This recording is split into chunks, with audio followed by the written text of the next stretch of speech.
Bien, hermanos, vamos a continuar en nuestra serie de sermones sobre la epístola a los Hebreos, ¿verdad? Creo que yo ya alguna vez dije algo que se usaba mucho en un programa de evangelización que se llamó, yo no sé si todavía existirá, pero hubo un programa de evangelización para capacitar a todos los hermanos de las iglesias sobre cómo es que uno puede hablar de Cristo a otro. Y ese programa, esa capacitación comenzaba enseñando que cuando uno se aproxima a una persona, habían dos preguntas muy interesantes que se le podía hacer a la gente. La primera era: ¿usted está seguro que si muere hoy irá al cielo? ¿Usted está seguro que si muere hoy va al cielo? Si la persona dice que no, pues hay que evangelizarle y mostrarle lo que dice la Biblia. Si dice que sí, pero como con dudas, igual. El que diga que sí, entonces le decimos que por qué, que nos explique por qué cree que va al cielo. Entonces muchos empiezan a decir: es que yo soy buena persona, es que yo hago buenas obras, es que esto y que lo otro. Entonces le enseñamos en lo que dice la Biblia, que la salvación es por la gracia de Dios, no por cosas que nosotros hacemos, nada merecemos. Bien, es que eso es muy importante, hermanos, pensar en la eternidad y pensar en el cielo, porque es que vamos a morir. No sabemos cuándo, y hay solo dos lugares, el infierno y el cielo. No hay más lugares. Purgatorio no existe. Hay cielo e infierno. El que no se arrepiente y no recibe a Cristo como su Salvador en este mundo, se condena. Lo dijo el propio Señor Jesucristo. Pero si uno ha recibido a Cristo como su Salvador, su sacrificio ha levantado toda condena, todo castigo, y somos salvos, dice la Escritura. Bien, y estamos ahí. Les invito a abrir en Hebreos capítulo 11, versículo 9. Hebreos capítulo 11, versículo 9.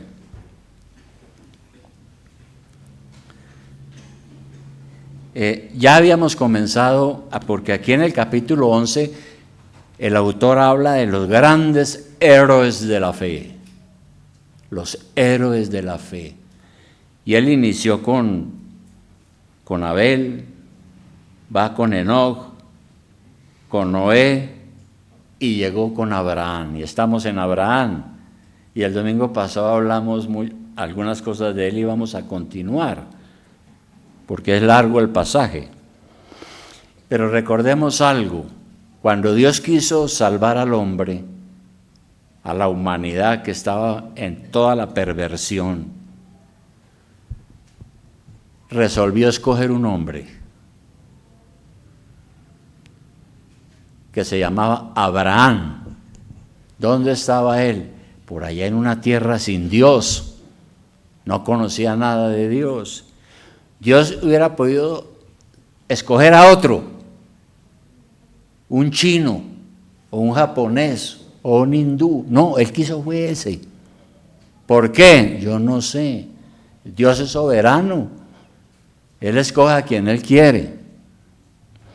Entonces por eso escogió a Abraham y le dijo: bueno, salga de su familia, de su tierra, a la región que yo le mostraré, y haré de ti una familia grande, una nación grande. La tierra que Dios le mostró a Abraham se conoció como la tierra prometida. ¿Y cuál era esa tierra prometida? En esa época se llamaba Canaán,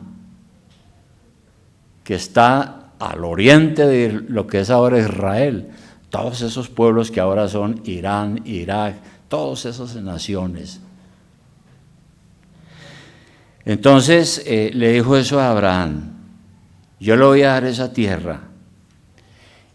Y Abraham salió y empezó a a seguir las instrucciones de Dios hacia la tierra prometida. Pero Abraham se consideró un peregrino, ¿no? Y nosotros también tenemos que considerarnos peregrinos. Vamos a leer el versículo 9 entonces. En el 8 dice que él salió confiando en Dios sin saber a dónde iba. Y el 9 dice, por la fe habitó como extranjero en la tierra prometida como en tierra ajena, morando en tiendas con Isaac y Jacob, coherederos de la misma promesa. Más adelante la Biblia dirá que él se consideró eso, un peregrino. Es decir, un peregrino no tiene la intención de quedarse en ninguna parte. Hoy está en un lugar y mañana está en otro, y así sucesivamente. Abraham en sus comienzos no se estableció en un lugar especial ni edificó ciudades. No dice eso la Biblia, que él fue un gran constructor o cosas de esas. Dice aquí que habitó como en acción extranjera. Él estuvo con otros pueblos, pero no participó con esos otros pueblos en sus pecados ni en su política. Su máxima alegría era confiar en Dios y en lo que Él ha prometido, lo que Él había prometido. Y por eso se dice que Abraham anduvo por la fe, no por la vista. Y todo lo que él veía lo podía asustar o desalentarlo, pero no, él mantuvo su fe puesta en Dios, a quien no veía, pero que es real. Es lo que dice la Escritura, ¿no? Entonces Abraham salió por la fe. ¿Y qué fue lo que encontró Abraham al principio? ¿Qué encontró? Solo obstáculos. Por ejemplo, cuando llegó a la tierra de Canaán, o vislumbró la tierra de Canaán, ¿qué era Canaán? Pues era una nación muy poderosa, pero muy perversa también. Por eso se llamaban los cananitas, ¿no? ¿Y quiénes eran los cananeos entonces? Eran unos pueblos sin Dios, violentos, no dejaban acampar a nadie cerca de ellos, no dejaban pasar a nadie por su territorio. Eran idólatras. La historia dice que cuando alguien edificaba una casa y hacía los huecos para las columnas, en cada hueco enterraban un bebé para que les fuera bien. Eran naciones muy idólatras, muy terribles, ¿no? Entonces, eso fue el inicio. Ahora, cuando ya se desenvuelve la historia, ya llega a ser una nación Israel de esa época, Dios le habló a Israel por medio de Moisés también, más adelante. Y vamos a mirar Éxodo 34:11. Éxodo 34:11. Tengo algunos versículos interesantes que debemos examinar. Pero más adelante, en 34:11, mire lo que Dios le dijo a Moisés, que tuviera cuidado con los cananitas, con los cananeos, porque ellos habitaban la tierra que Dios les iba a dar, la tierra prometida. Y mire lo que dice aquí Moisés al pueblo de Israel: guarda lo que yo te mando hoy. He aquí, yo echo delante de tu presencia al amorreo, al cananeo, al eteo, al fereceo, al heveo y al jebuseo. Todos estos pueblos formaban parte de lo mismo. Guárdate de hacer alianza con los moradores de la tierra, donde has de entrar, para que no sean tropezadero en medio de ti. Es decir, para que no lo hagan caer en el pecado, ¿no? Derribaré sus altares y quebraré sus estatuas y cortaré sus imágenes de Acera. Acera era una diosa y los cananeos tenían muchas estatuas y rendían sacrificios a sus dioses. Porque no te has de inclinar a ningún otro dios, pues Jehová, cuyo nombre es celoso, Dios celoso es. Por tanto, no harás alianza con los moradores de aquella tierra, porque fornicarán en pos de sus dioses y ofrecerán sacrificios a sus dioses y te invitarán y comerás de sus sacrificios. Es decir, le dice a su pueblo mucho cuidado. Cuando alguien venga a convencerlo de adorar a otros dioses y de imitar sus costumbres, mucho cuidado. Y el 16 dice, o tomando de sus hijas para tus hijos, o tomando y fornicando sus hijas en pos de sus dioses, harán fornicar también a tus hijos en pos de los dioses de ellas. No te harás dioses de fundición. Hacer dioses de fundición es hacer dioses del metal, del yeso y todas esas cosas que la humanidad ha tenido. Entonces, esa era la tal tierra prometida que el Señor le ofrecía a Abraham, ¿no? Ahora, Abraham no estuvo preocupado por lo terrible que era eso y lo que tenía que andar y los problemas a los que tenía que enfrentarse. Su preocupación era confiar en Dios, confiar en lo que Dios había prometido. Bueno, y siguió la historia. Y luego dice la historia que Abraham se enfrentó a una hambruna terrible y le tocó mudarse al imperio más poderoso que había en esa época. ¿Cuál era? Egipto, ¿no? Bueno, todo eso es historia. Ahora pensemos en nuestro tiempo presente. Hoy Dios nos pide algo parecido.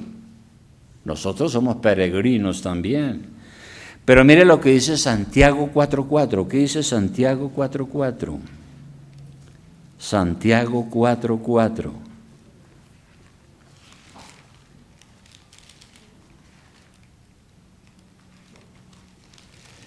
Santiago 4:4 dice, hay una advertencia para nosotros hoy, para las iglesias, porque Santiago ya es una carta escrita siglos después para las iglesias, ¿no? Y dice, oh almas adúlteras, ¿no sabéis que la amistad del mundo es enemistad contra Dios? Es decir, uno puede cometer adulterio físico, ¿no? Es cuando yo busco a otra mujer que no es mi esposa y me acuesto con ella. Eso es adulterio. Pero cuando yo traiciono a Dios y mi fe y me pongo a adorar otros dioses que no son dioses, estoy cometiendo un adulterio también de carácter espiritual. Por eso le dice aquí a los hermanos de las iglesias, Santiago le dice, oh almas adúlteras, tengan cuidado con eso, ¿no? Cualquiera pues que quiera ser amigo del mundo se constituye enemigo de Dios. Entonces, cuando yo soy una persona que realmente no tengo en serio la palabra de Dios y lo que el Señor me manda, y sigo compartiendo las malas costumbres del mundo en que vivo, pues yo soy una persona adúltera, una persona no fiel. Bueno, de tal manera que nosotros vivimos en un mundo complicado. Podemos disfrutar de muchas cosas que hay en este mundo, pero tenemos que tener cuidado de no dejarnos influenciar por las malas costumbres de nuestra sociedad. Jesucristo dijo, ustedes están en el mundo, pero no son del mundo, porque ustedes ahora son creyentes, hijos de Dios, santos, se les ha dado el Espíritu Santo, son salvos, no son del mundo, están en el mundo, claro. Tenemos que trabajar y tenemos que estar en el mundo y todo esto, pero no somos del mundo realmente. Esa es la primera cosa que nos dice aquí la Escritura. Una segunda es que por la fe entonces nos desprendemos de las cosas de este mundo. Volviendo a Hebreos, volvamos allá a Hebreos 11, ¿qué sigue diciendo? En el versículo 9.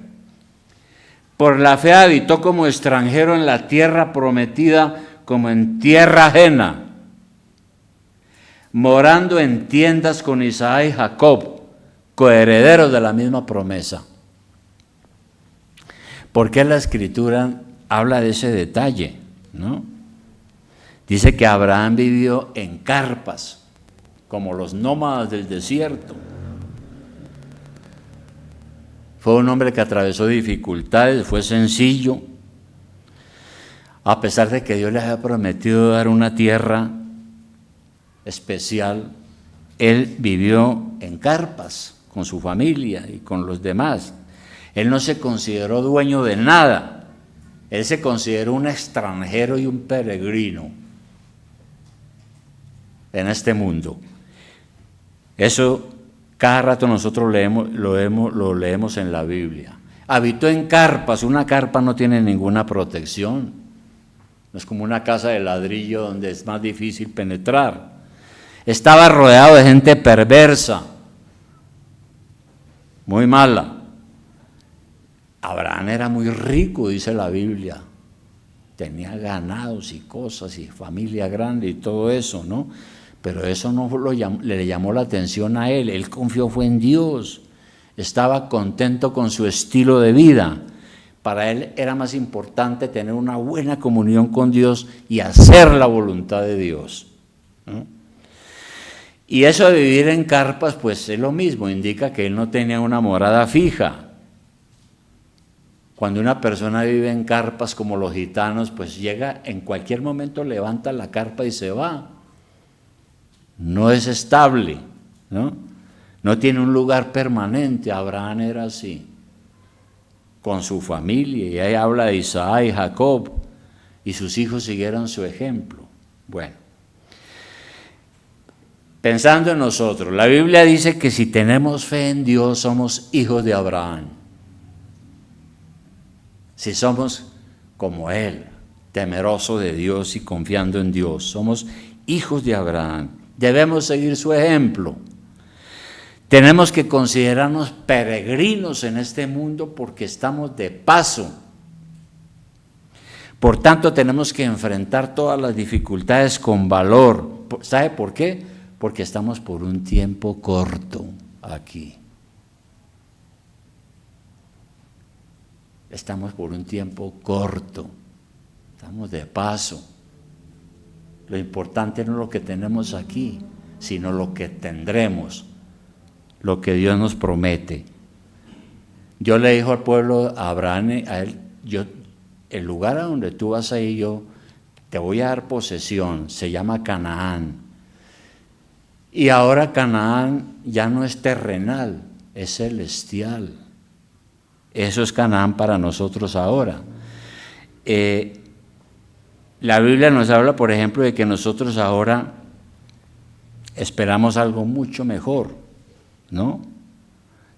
Pensar solo en este mundo es una meta muy pobre. ¿Y qué dice el versículo 10? ¿Por qué Abraham era así? ¿Por qué? Porque era como un peregrino en este mundo, dice el 10, porque esperaba la ciudad que tiene fundamentos, cuyo arquitecto y constructor es Dios, ¿no? Esa era la ciudad que esperaba Abraham, y él caminó por fe. Su corazón no estaba aquí, estaba en algo mejor. Es lo que nosotros conocemos como el cielo. Allá estaba su verdadera posesión, ¿no? Mientras tanto, él se sentía que era un peregrino que estaba de paso. Alguna vez conocí una señora muy pobre, ¿no? No tenía casa, no tenía nada, ya anciana. Y yo le decía, pero qué triste usted, pues, pagando arriendo y no se hizo una casa. Y me dijo con mucha claridad, y una mujer de poca preparación me dijo, mi casa no está aquí. Mi casa no está aquí. Entonces Abraham esperaba una patria mejor, un lugar mejor, una ciudad mejor. Las ciudades de este mundo no le llamaban la atención. Él esperaba una ciudad con verdaderos fundamentos. Las ciudades en este mundo, un temblor las tumba, hermano. Pero él esperaba algo mejor, dice aquí la Biblia, una ciudad celestial, con ciudadanos del cielo, ¿verdad? donde hay ángeles, santos, todo lo que la Biblia nos enseña. Por ejemplo, ahí en Hebreos, un poquito adelante en el capítulo 12, versículo 22,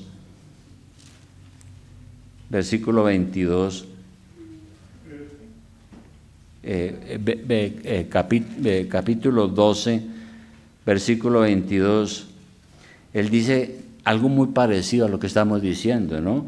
Dice que nosotros nos hemos acercado al monte de Sión. ¿Qué es el monte de Sión? ¿Cuál es el monte de Sión? Bueno, allá en Israel, el que vaya a pasear allá, hay un monte donde estuvo el templo de Salomón. Dicen que ahora están los musulmanes allá, ¿no? Pero es un lugar especial. En aquel entonces el monte de Sión era el monte de Dios. Jerusalén era en esa época la Jerusalén celestial, ahí en la tierra. Así la miraban ellos. Allá Dios se manifestaba en el templo. Pero ahora es diferente. Aquí en el 22 dice que nos hemos acercado al monte de Sión, a la ciudad del Dios vivo, Jerusalén, la celestial, no la terrenal, a la compañía de muchos millares de ángeles, a la congregación de los primogénitos que están escritos en los cielos, a Dios, el juez de todos, los espíritus de los justos hechos perfectos. Eso es lo que está diciendo acá, la palabra, ¿no? Nosotros nos acercamos y queremos vivir a la verdadera ciudad de Dios, donde estaremos seguros, donde no habrá pecado.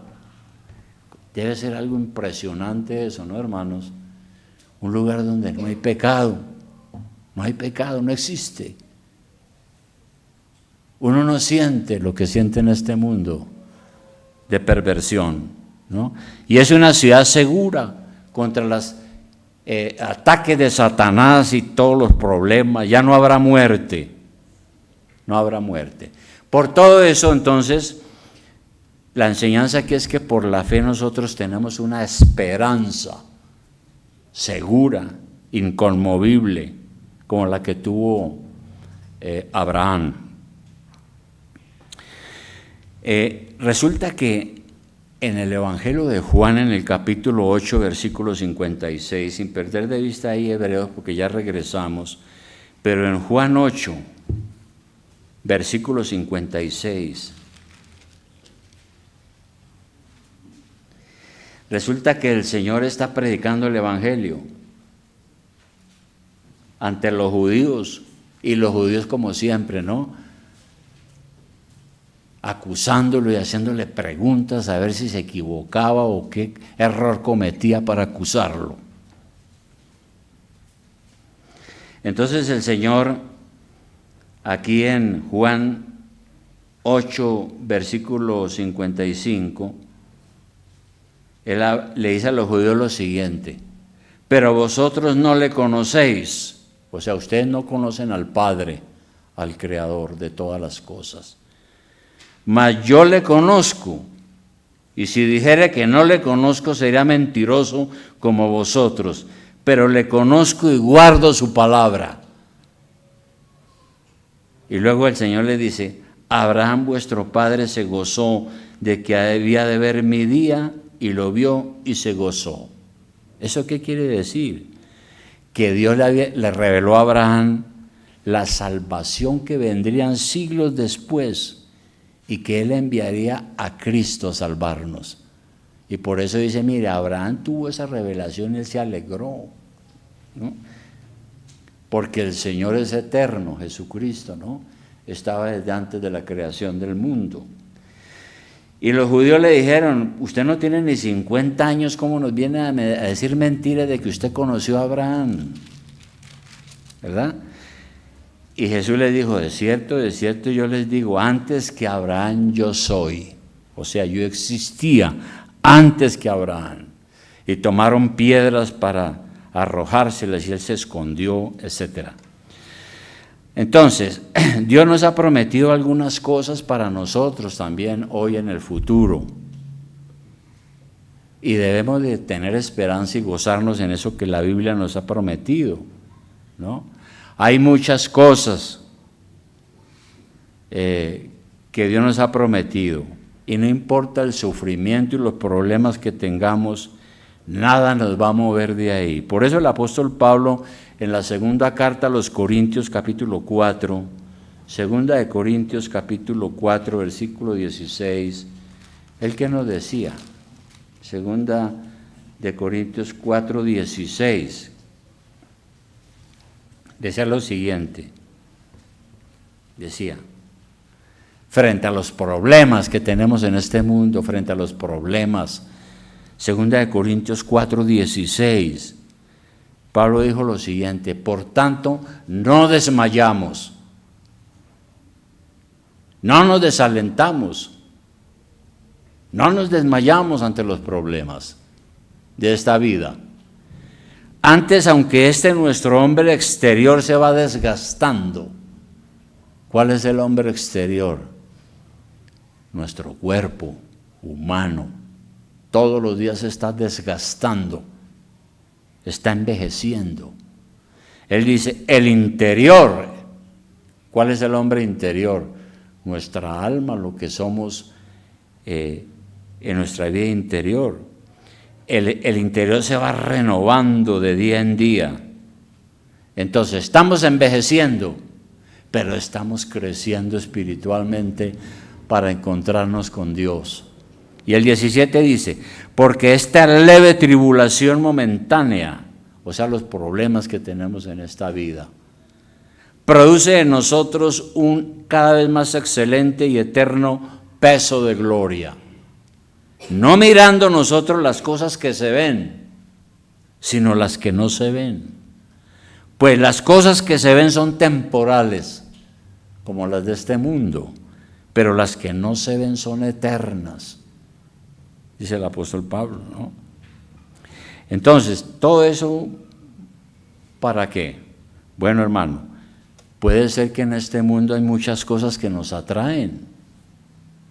El dinero, las cosas que dan comodidad, puede ser que las tengamos, pero puede ser que no las tengamos. O puede ser que las tengamos y las perdamos, ¿no? Este mundo nos trae también alegrías, pero nos trae sufrimiento, desengaños, depresión, tristeza. Y cuando esas cosas nos suceden en este mundo, tenemos que hacer como Abraham, recordar que somos peregrinos. Por eso Pablo decía este breve momento que pasamos aquí, ¿no? Estamos de paso, nuestro hogar no está aquí.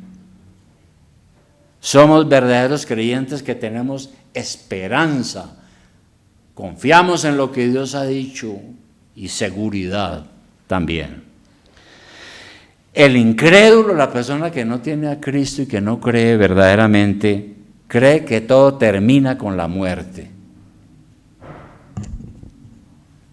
Un primo mío que es comunista, y yo me crié con él era un poco mayor, es marxista.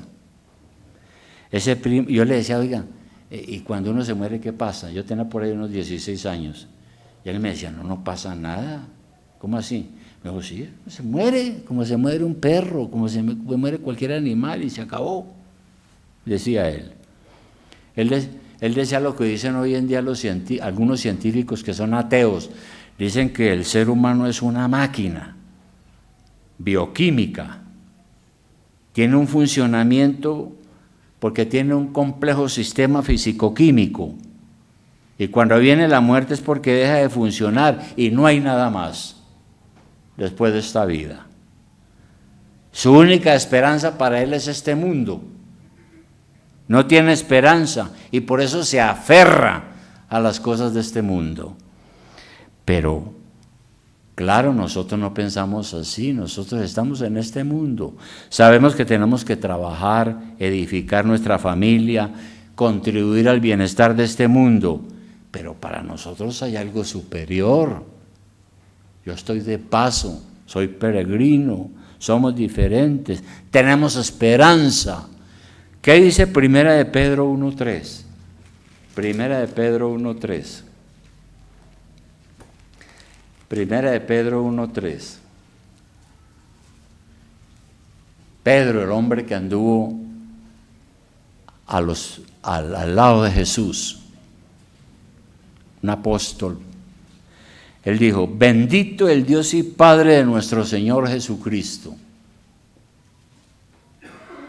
que según su grande misericordia nos hizo renacer para una esperanza viva por la resurrección de Jesucristo de los muertos, para una herencia incorruptible, incontaminada e inmarcesible, reservada en los cielos para vosotros. Ay, eso es un gran aliciente. No, el mundo no se acaba acá, la vida no se acaba acá, hay una vida después de la muerte, y Dios me ha prometido estar con Él, entrar en la Canaán pero celestial, ¿no es cierto?, en la ciudad de Dios. Eso. Entonces, mire, hermanos, recuerde, si usted, para concluir, si usted es verdaderamente un hijo de Dios, su destino no está aquí en este mundo, está en el venidero. Para el ateo sí está es aquí, y por eso se esfuerza y por eso quiere tener cosas y no quiere que le quiten nada y no puede perder nada porque se enferma. Tenemos que dejar este mundo sin ser fatalistas, claro. Estamos contentos aquí, trabajamos, estudiamos, levantamos la familia, damos ejemplo y todo eso, ¿no? Pero no nos aferramos a este mundo. Nuestra ciudadanía no está aquí. ¿Qué dijo Pablo en Filipenses 3:20? Filipenses 3:20, ¿qué dijo Pablo? En su carta a los Filipenses 3:20. Es impresionante lo que él dijo. Dijo lo siguiente, Filipenses 3:20, dijo: mas nuestra ciudadanía, pues yo soy colombiano, ¿no? Cuando a mí me dicen que ciudadanía, yo digo colombiano, y saco la cédula de ciudadanía y la muestro. Pero Pablo dijo: nuestra ciudadanía está en los cielos, de donde esperamos al Salvador, al Señor Jesucristo. Y dice algo aquí maravilloso, dice: el cual transformará el cuerpo de la humillación nuestra. La Biblia dice que nuestros cuerpos serán transformados, para que sea semejante al cuerpo de la gloria suya, por el poder con el cual puede también sujetar a sí mismo todas las cosas. El Evangelio dice que Jesús resucitó de entre los muertos y lo vieron, ¿no? Comió con los discípulos y una noche estaban reunidos los discípulos y se presentó vivo, y había uno que no creía, no estaba, y después le dijeron: al Señor lo vimos, y él dijo: yo no creo. Y otra noche después, donde él sí estaba, se presentó el Señor otra vez y le dijo a Santiago: venga, Santiago, ¿usted no cree? Venga su mano y toque mi cuerpo, que yo soy. El que murió en la cruz soy yo, pero he resucitado. He sido transformado en un cuerpo glorioso, y ustedes también lo serán, si creen en mí. Entonces, esperamos el tiempo de recibir esa herencia, ¿no?, que está reservada. Entonces, hay una pregunta para nosotros: ¿qué es lo que más nos preocupa, esta vida o la otra? ¿No? Ponga su mirada, es decir, su fe, en las cosas del cielo, no en las de la tierra, porque las de la tierra pasan, hermano. Mire, hermano, en 50 años no estaremos ninguno aquí. O nos incineraron o estaremos bajo tierra. Esa es la verdad. Es cuestión de tiempo para recibir nuestra herencia, ¿verdad? Entonces, ¿en qué o en quién usted tiene su esperanza? ¿En qué o en qué? Los ricos tienen su esperanza en las cuentas bancarias, en las acciones, en un montón de plata que tienen, y el día que la pierdan se suicidan, ¿no? Nuestra esperanza no está solo en esta vida, porque el que tiene su esperanza aquí es miserable, ¿verdad? Nosotros tenemos nuestra esperanza en otro lugar, no en el lugar equivocado, sino en la promesa que Dios nos ha hecho, y creemos en ella, como Abraham.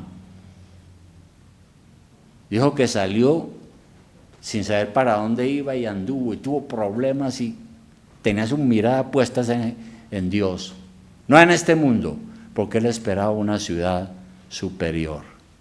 Sigamos el ejemplo de Abraham, porque la Biblia dice que si creemos como él, somos hijos de Abraham. Vamos a orar, hermano.